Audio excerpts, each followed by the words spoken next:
All right, flipping over to Cincy here, guys. So again, ball on the left hash as we see it. Okay, they're going to be a deep left kick team. We have our field to the field and our boundary to the boundary. Totally fine. We want to drop with no key at all and get head up to our guys. At the very last minute, we would inch to our leverage. So right there, we should have a hat for a hat. Now, as you look right here, guys, we're pretty darn good here. We're pretty darn good here. Oops, let me see if I can get that to draw on here. There we go. Okay. If you look to the field right now, on the hash, we're getting beat. So my guy has got to make sure he stops, does not chase, and legitimately turns and goes and gets the kicker. Or he goes and gets a safety, or he leads all the way to the end zone, okay? Make sure you practice that. We have a couple drills. Again, if you watch the kickoff return drills tape that I put out, that teaches that block. If we lose, just go get someone else. It's fine. We teach it's actually okay, because what that does is it gets us to be very aggressive on the front line. And I should have mentioned that earlier. We can get very aggressive on the front line because I'm not worried about losing. So if I take a shot and I miss my guy, that's fine. Let's move on. The other thing that we do is we get a lot bigger on the front line, linebackers, and you don't have to use wideouts and DBs and those guys because, number one, they don't really love dropping and blocking. So we get bigger guys, tight ends, linebackers, maybe a smaller DN that can run back there and really like to stick their face on somebody so that they're not scared to take a shot and block. And then what we do in the back end, because we're blocking most dangerous man and we're in space, we try to get more athletic back there. That's a perfect spot for your running backs. They catch the ball on sky kicks, can field squib kicks, but they have great vision and they can block in space. You know, in pass protection, they're always moving, they're scanning inside out, or they have a man on the edge that's coming off the edge and they got a lot of space and shake to them. So I should have mentioned that a little bit earlier in our personnel or when I was showing you the scheme, but this is a great look at it. We're going to lose a little bit, guys, and that's fine. That's a linebacker for us. He took a shot. He needs to make sure he turns because we have three guys in the back end that will pick that up and make sure the return gets started.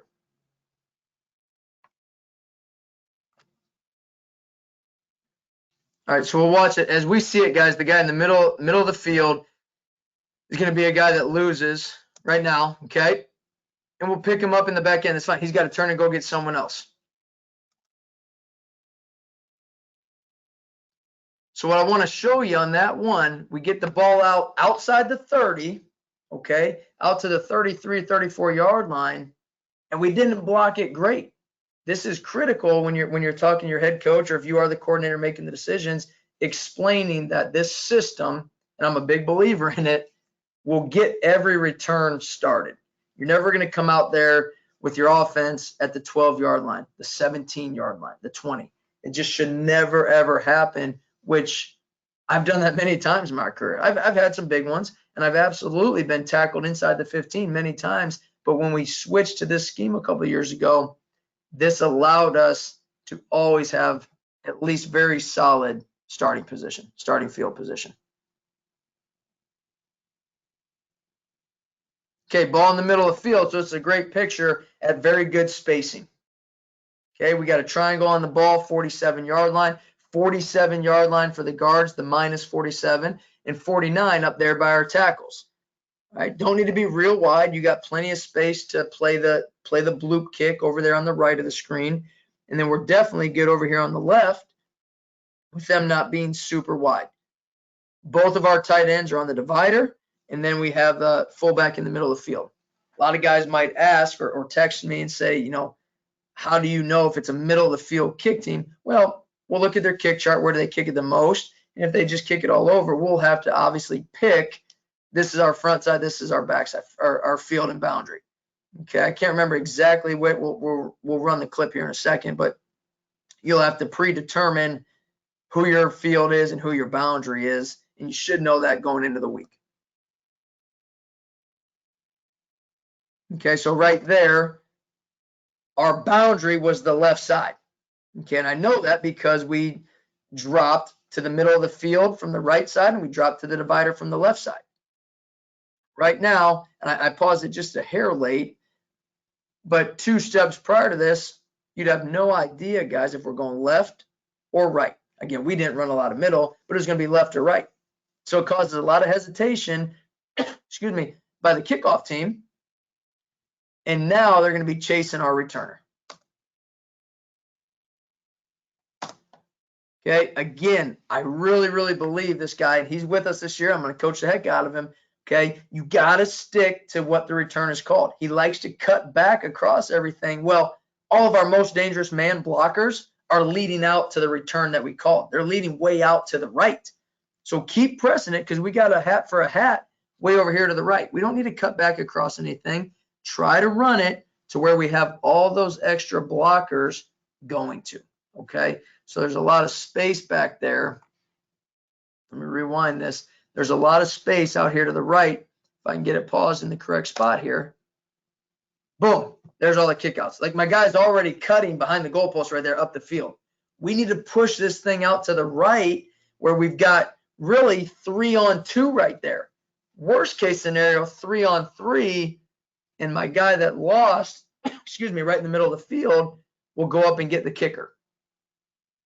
As you look through this scheme and study it and call me with some questions, guys, you're going to see we always have a hat for a hat. There's very seldomly just a free guy running anywhere. And that's why it's important to just trust and stick forward. This is a bad scenario with our returner sticking it back to the left and trying to get up the field. Would love to see him keep pressing it all the way to the right. Okay, same game. I think it's a similar scenario. Boom, want to pause it there. Everybody's in the same spots. I'll reiterate that. Don't forget to teach your guys on the front line. Find the fullback. He's going to tell us where it's going. Okay. What we do in the back end on a shorter kick, we yell short. That tells everybody to go ahead and take 5 yards off their drop and get into their block a little sooner. Okay.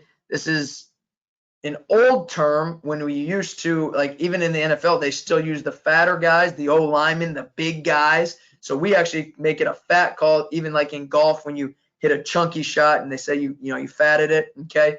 What we use is the term fat if we want guys up in front of us to catch the ball. It's what we do. It's kind of become a fun joke. The O linemen tell me they can catch, and it becomes kind of fun, which we got to do in the kicking game. But that's what we'll say when we want the guys up front to catch it. If they don't hear that, they know I'm going to block my guy. If they hear short, they know we're still catching the ball.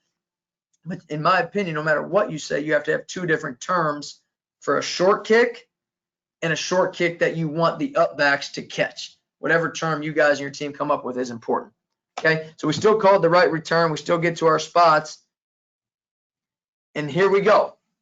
Much better job by my guy, the same game, sticking to the called return. I want him to stay to the right, even if we get tackled. Look at this. We're already out to the 40-yard line because he stayed with the return. We didn't do anything great. We didn't have an unbelievable block or double team or smash block where we took people out. We're a hat for a hat, and something we say in our program is ball me man. If we always are between our guy and the ball, they're not going to tackle us. So we're just slowly gaining yardage all the way through. Okay. Now, of course, he wants to cut back here at the last second to what he thinks is open ground instead of just flying through the front side of the return, and gets tripped up and cut up because we don't have extra blockers over there. We always gain our extra blockers to the return side, the left or the right. Okay. So you guys that are the skill guys, and I can say this because I return kicks, and I always thought I could cut back and have this and that. Stay to the return. It's no different than offensive guys, saying hit the hole where your vision is. We're running inside zone, man, but if it's all muddy, stick to where the O-line is working. Don't cut back across everything because you saw one big play cut back across the butt. Okay, so that was a pretty good job right there. I think we're out at the 50 or just across the 50, and it wasn't some unbelievably beautiful, we've all seen power drawn up and it creases and you watch the video. It doesn't look like that, and it doesn't need to look like that. Everybody's just getting blocked or pestered enough that they can't get off a block to actually make the tackle.